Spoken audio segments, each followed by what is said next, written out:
Hello everyone. This will be a bit weirder video than the previous ones because I made a last minute modification for this, and what this means is that I will show you a build and I want to show you the previous version of the build, which is I think also viable and still fun, but I want to show you how much better evasion is than armor or damage mitigation, especially considering Thorn Shield. I wanted originally in this build for Thornbite to use an evasion conversion, convert it to armor and to elemental resistance, and then use those to generate even bigger Thorn shields. The idea behind the defense here is even if we don't kill any mobs, the worst a mob can hit us is our maximum life, which is 60k. And if we have a large enough shield, then this will be absorbed. And in that version, I have like 20k shield, 200k shield, and I can absorb a lot of hits. But the irritating thing about this is that whenever they hit us, on-hit effects will apply. And what this means is that we will be constantly slowed, dazed, everything that you don't want to be, you will eventually get it. And it makes running maps a bit more tedious than it should be. So instead of doing that, I modified the build in the only way that it can be, is instead of using armor, I use evasion only. This means that the shield that I can possibly get is a lot lower. It's around 70k. But if you see, that's still like 10 damage that I can absorb before my life gets touched. So this is still a very good defense, especially if we have a lot of evasion. And this Shroud of the Unseen is so broken if you do critical strikes and ancestral strikes that almost every time when they hit you, you will be blocking, you will be dodging it. So it's not just that you have a lot of shield that you can absorb the hits in, it's that you almost never be hit during your runs. So turns out that this is just a strictly better defense for this build than doing armor stacking. So I will show you in that video how a run goes with it, and you will be able to see that it's doing just fine. It's just that these on-hit effects are tedious to deal with. So instead, I should be really removing this, and I can get even more points because of this. So I will put the points in other places, such as these ones. Damage to elites, this is good to have.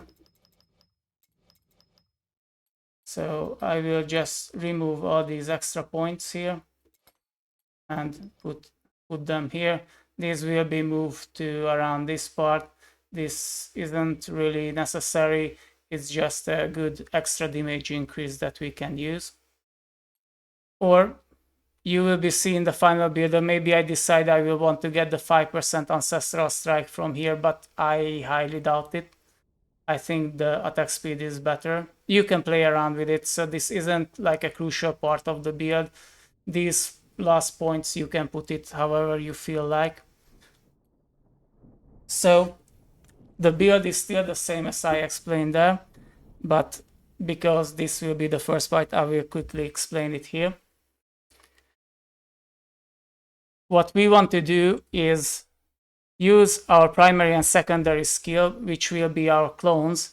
And every time they do it, if we have at maximum mana, our mana will be depleted and we'll do an Ancestral Strike. And this is very good because this means that we can constantly regen our max mana pool really, really fast if we get enough mana on hit effects, which we do. We have around 800 for each hit. And because we do a lot of arcane missiles, like 8 from this, it has 40% chance to fork, it rebounces, it pierces, and we have 4 clones, so this is a lot of missile that regen a lot of mana. This has an internal cooldown of around 1 second-ish, I think, but this means that on cooldown we can get this Stormbite reaction and we can get the shield up to the maximum.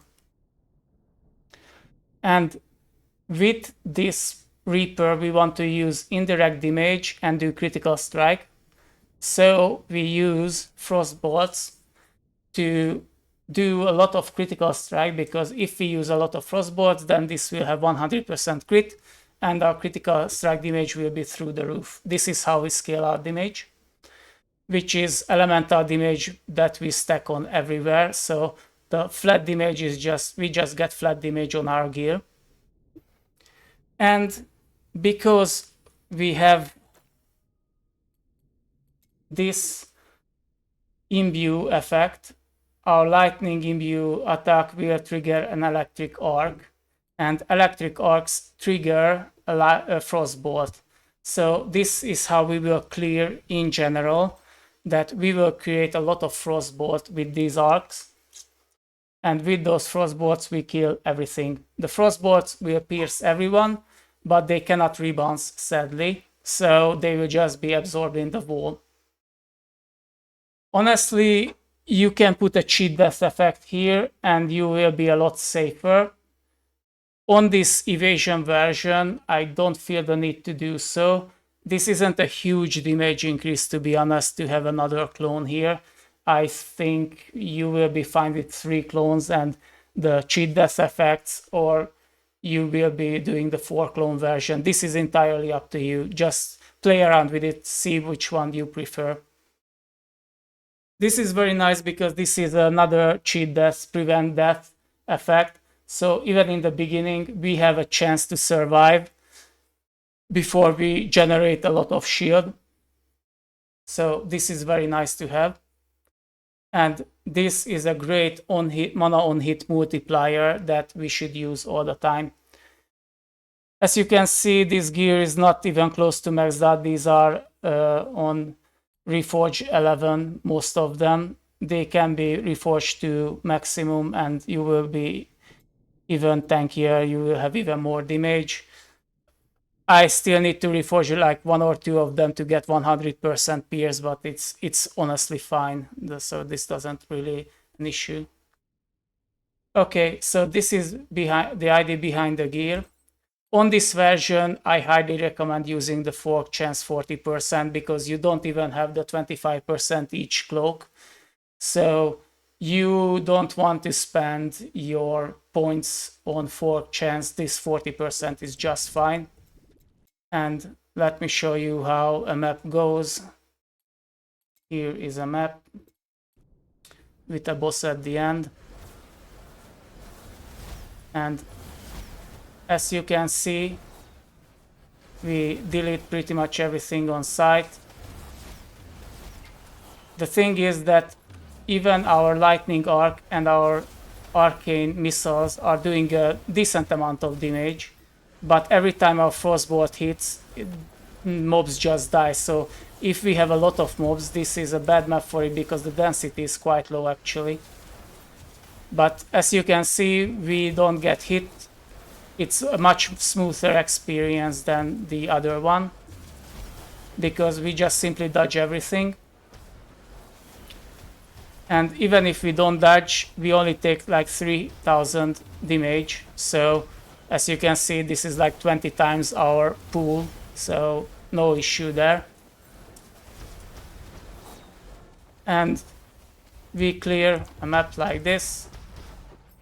I will go for the final boss as well.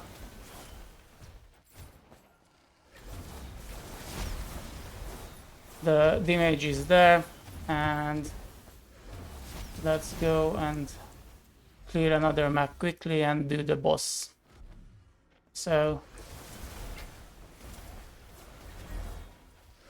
sadly, I would recommend only using evasion with Thornbite because this armor stacking and Thornbite interaction that I really like doesn't work as well because of you getting hit. You can use builds that stack armor and stack elemental resist, but you have to use, I think, flat life for it instead of Thornbite, because most of your builds, what you want to use is this Rune of Retaliating Foresight, because this will prevent the debuffs to annoy you. So this will be at 10 stacks all times, and then if you get hit by a Shadow Strike, or if you get hit by a Frostbolt or anything like that, you won't get the negative effects, and you will be able to clear the map fast. So we can go for the boss. And the way this boss goes is just go here, stack 4 of them, and then just press 1 on cooldown, and the boss will eventually die. Wow, what a fight. As you can see, the boss damage is very respectable. This isn't the best bossing build because of how it works.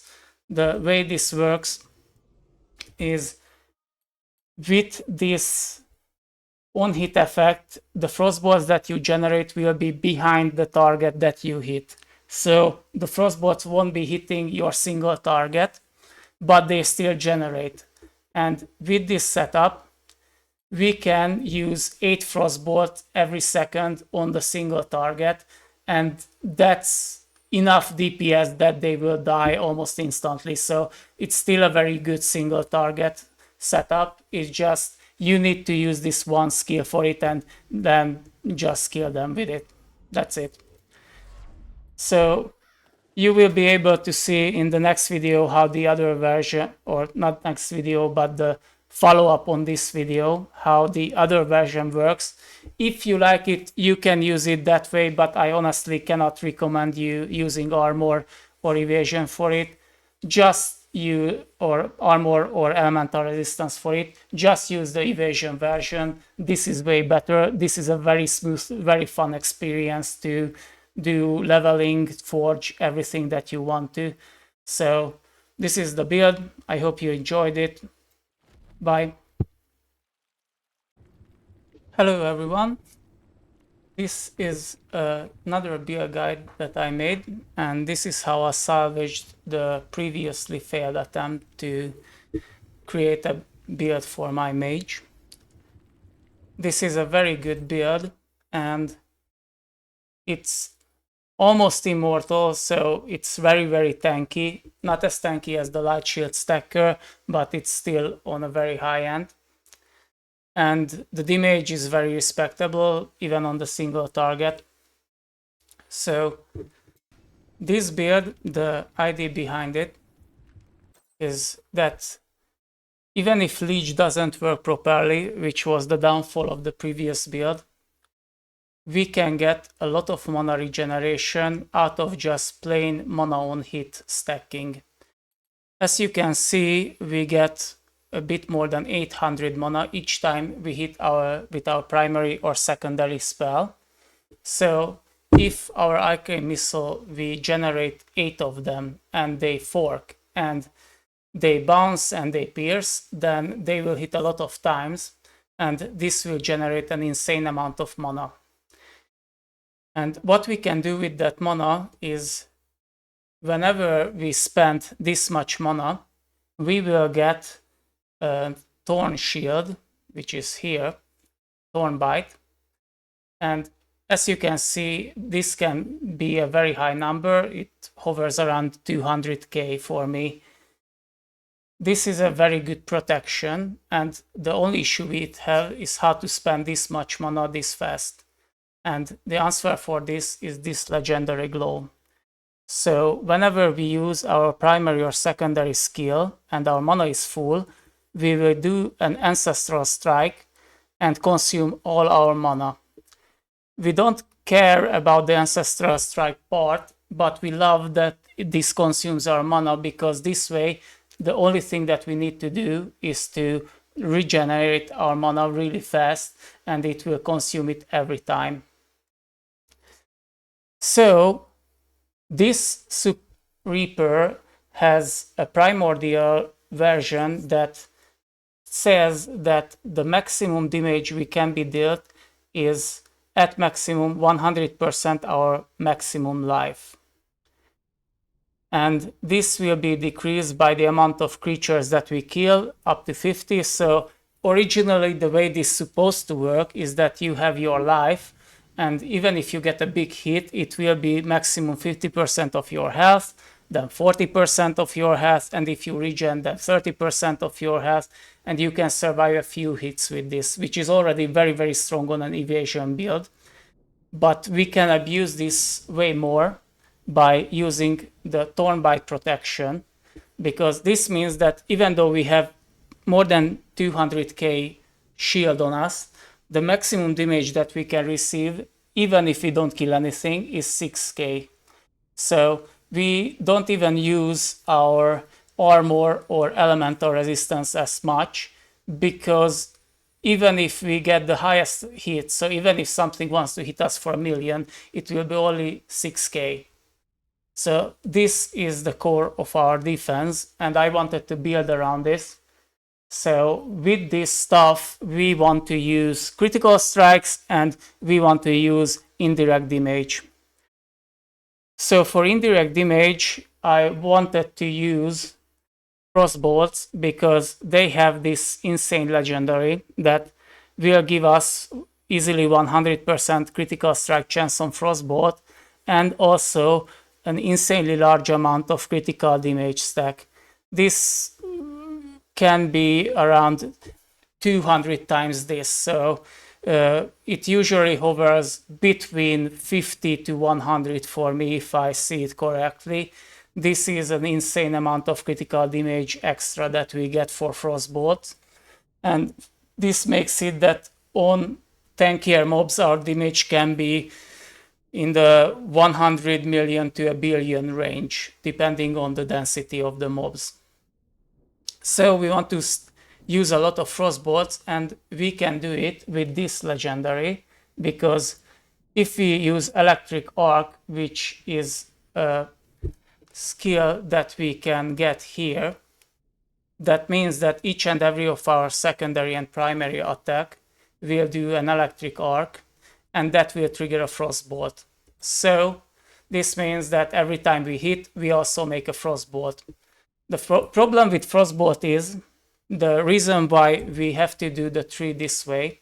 So you want to go through the frost tree and get all these effects from here, is because Frostbolts that we generate with this effect can't hit the target that it's generated on. So if there is a target here, then the Frostbolt will be coming out from that target, and the Frostbolt cannot rebound, sadly. It will pierce everything, but it cannot rebound, so it will be absorbed in the walls. So for single target, we have to use the frost spikes, and because we hit so much, that this means that pretty much every 1 second we will use 8 Frostbolt on a single target, and we can target it with it.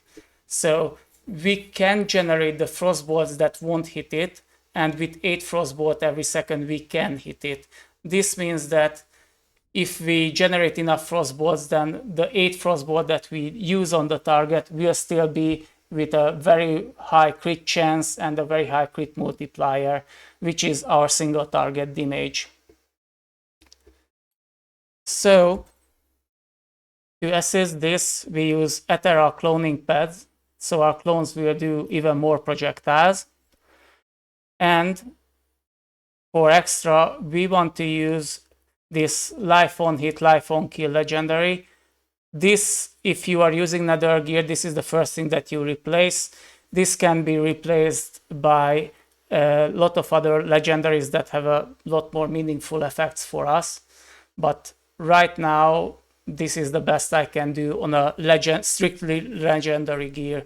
I don't want to use Nether gear because after the point you are using Nether gear, you are done with the game anyway. So I want to make builds that show off what you can do before you finish the game, to finish the game with. So we use this, and this is the important legendary, because This has, as you can see, a mana multiplier on hit effect and a mana on hit. This is very good, so we want to use this one.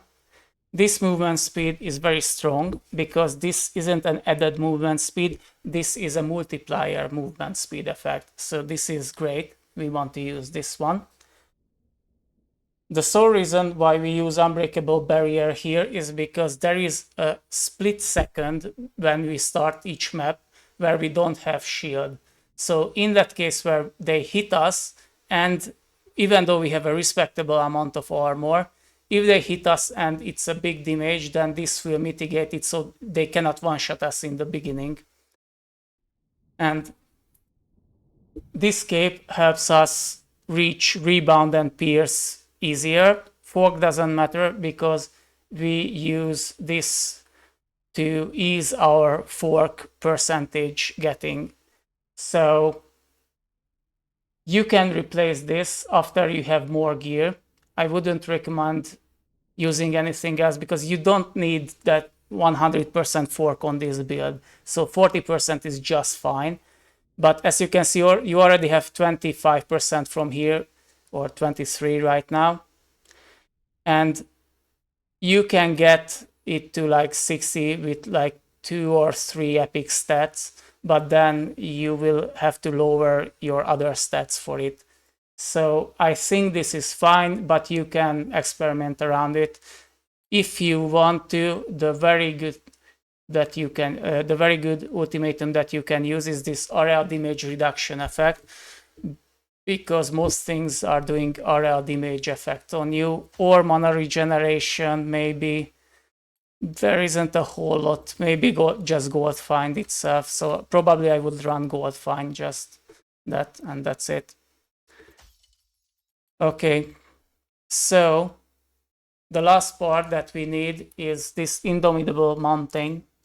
This will convert all of our evasion into armor, and we can use that armor to generate elemental resistance. So we get armor multipliers more here, and this means that by just using our defensive stats right here, we can get a lot of other defensive stats that we can use to generate a bigger shield.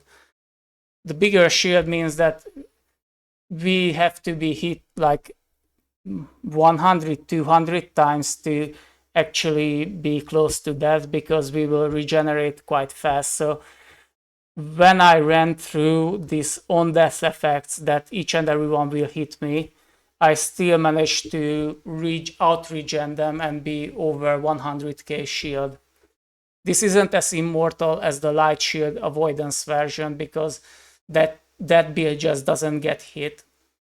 And this build has a problem that, I also forgot to mention this legendary. This just gives us 1 extra clone, which is very handy. This build has a problem that it have to use Thornbite. And Thornbite is very good, but it's not as good as the best rune in the game, which is the rune of Retaliating Foresight. You always want to go for builds that honestly builds this and regenerate this really fast, because the most irritating things in the games are the debuffs that you can get while you run through your maps or fight against a boss. This will prevent the shadow debuff, the frost debuff. This will prevent the ice bombs from entombing you and stunning you. This will prevent the frost strikes that you have to hide from to slow you down. So this rune effect is way better than everything else here. So if you want to play around the other fun runes, which I want to, you won't be able to use this one. And that's a very sad thing, I think, because sadly there is nothing that you can get on your gear that is similar effect.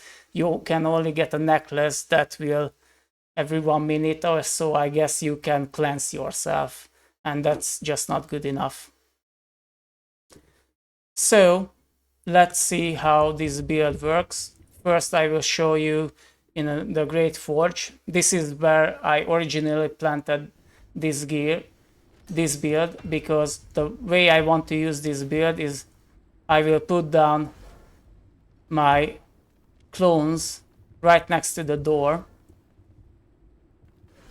and with this setup I won't have to move, and I will just clear everything. And as you can see, our shield regeneration is very good, and we clear everything really fast. So we don't really care about anything. We can AFK farm the forge.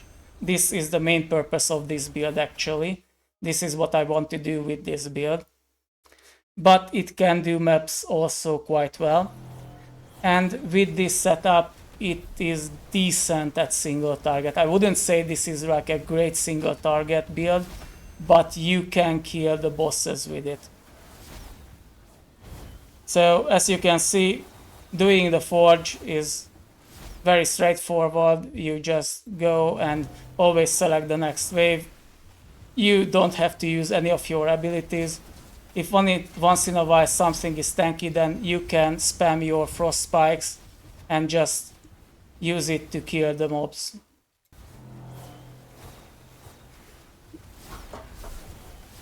So on its preferred environment, I think it performs exactly how I wanted it to, and I'm very glad it does. And now I will show you what it can do on a Nether run. Open war chest.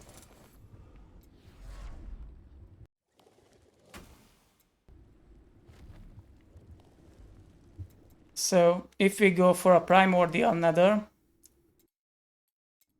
I have to say this is a type of build that I think is more like a usual build than my previous one, which is straight up just broken, the light shield stacker. This can do all the things here, but there are places where I wouldn't go without having some Nether gear if I don't have to. So this is the main one, because not only you will slide everywhere, which you cannot avoid with any gear, but this will have frost bombs, and this will have an on-death effect, these explosives, and you have to be careful on this map, simply put. And the other place that is very irritating is, I think, this one. This is where there are these shadow clones, and they attack 2 times before vanishing. Again, this is very irritating because the boss cannot be hit until these shadow clones vanish. So this is dependent on the build. So this is independent from your build. You will just stay there and watch the boss being immortal. And every 5 seconds, you will have a 0.1 second window where you can actually hit it.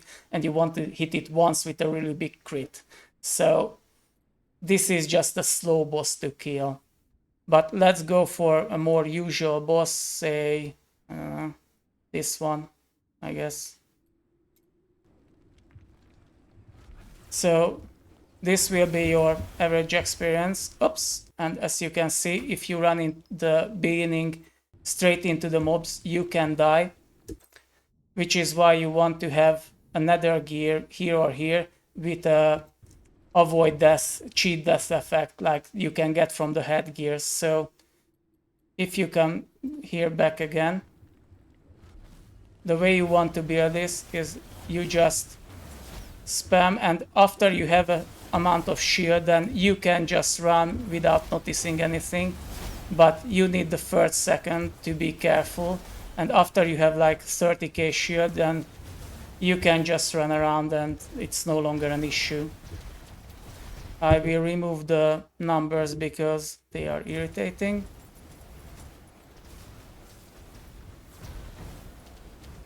Again, as you can see, because I don't have evasion, because the mobs hit me, all the on-hit effects will apply to me, which is very irritating. So compared to the other build, this is the main problem I have with it, is that the mobs hit me and there is nothing I can do to negate this negative effect. With Nether gear you can get actually this tenacity, but this is very limited. This will only negate the movement impairing effects, so the slow from the frost, for example. And that's nice, but it's not enough. If you see how many debuffs they can put on me, I would like to avoid pretty much all of them, and I simply cannot do that. This build is dependent on me being hit and absorbing it, so I want them to actually hit me, but if they hit me, I can get the on-hit effects, which are bad. So, as you can see, we can go to the next map, and I will go to the boss soon, hopefully.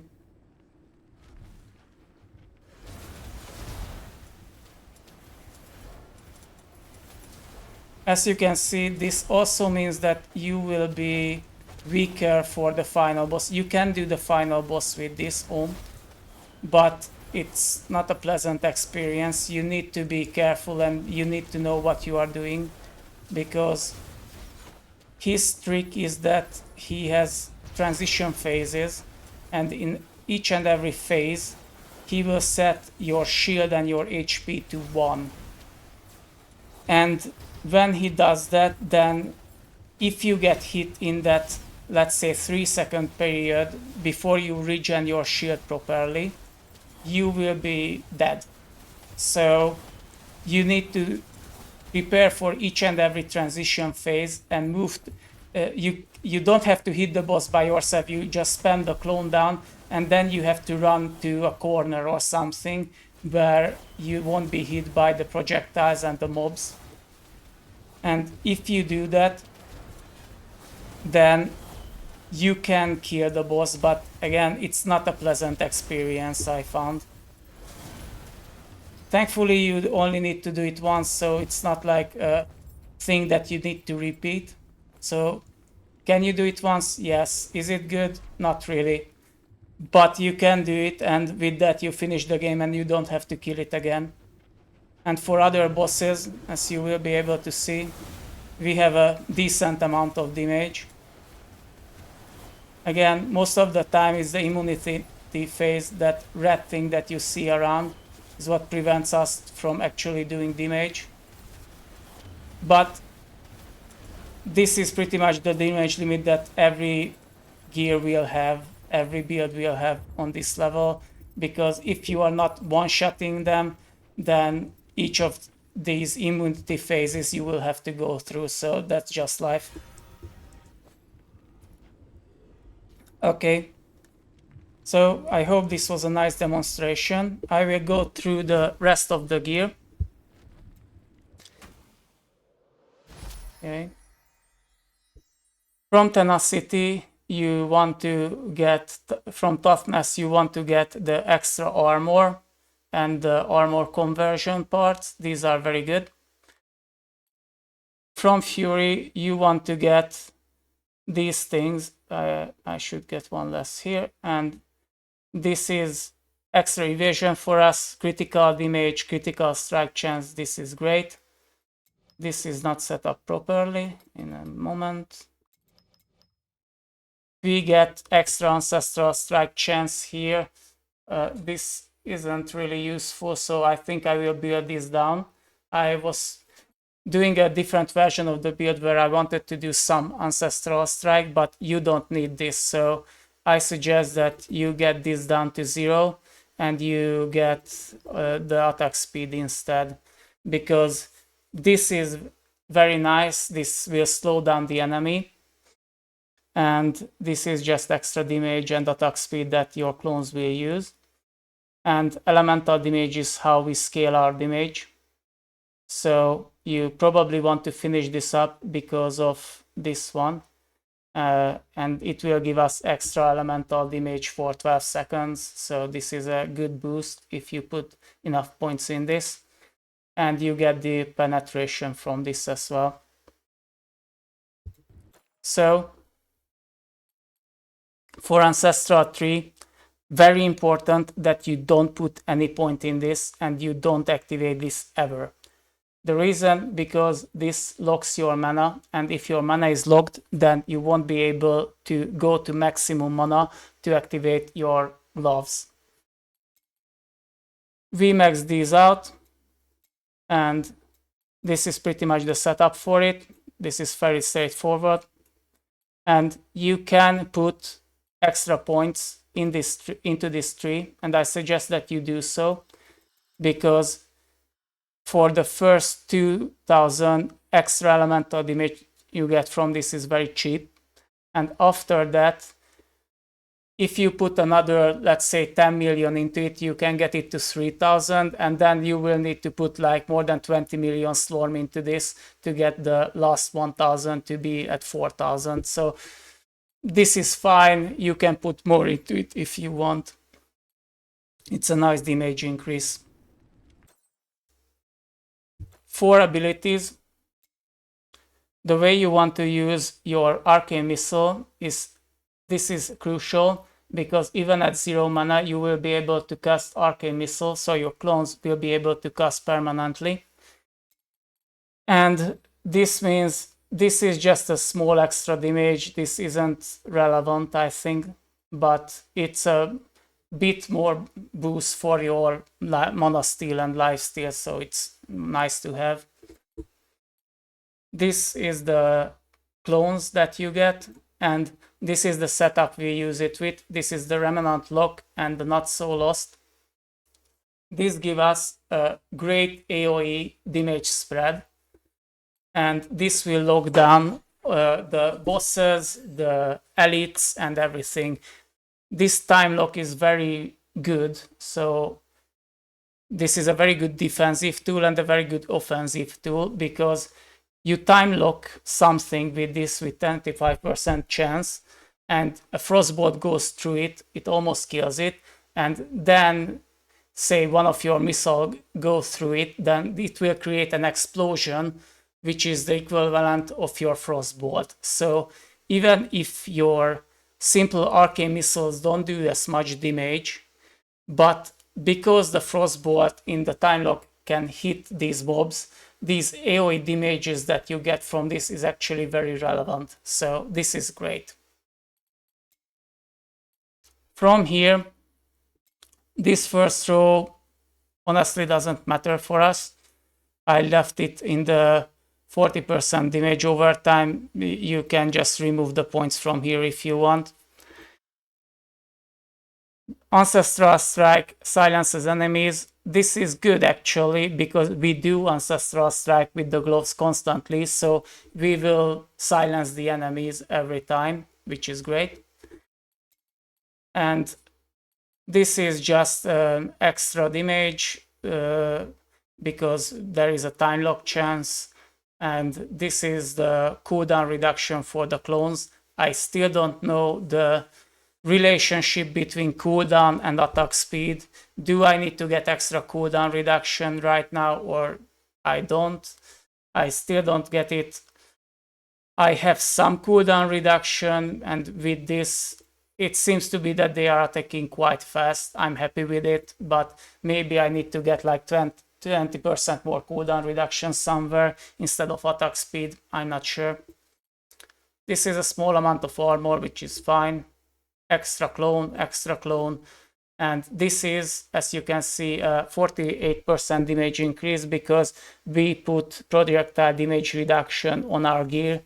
So this is another multiplier that will affect the Frostbolts as well, because it says that every projectile will get this. So this is good. On your primary, you can use anything that you want. I will use it to level up all my other skills, but if you want, go for perfection, and for example, if you are fighting the final boss, I would use Chronopuncture. Because of this will, if you hit a target, will spend your mana and immediately regen it back up to 100% to the previous version where it was. So this is a very good mana spending, mana gaining method that you can use. and you can stack your armor to a very big number when you spam this. So I would probably not use it on the obliteration version, but use it on the chronopuncture time lock version, because again, you want to time lock everything that you hit to defend yourself.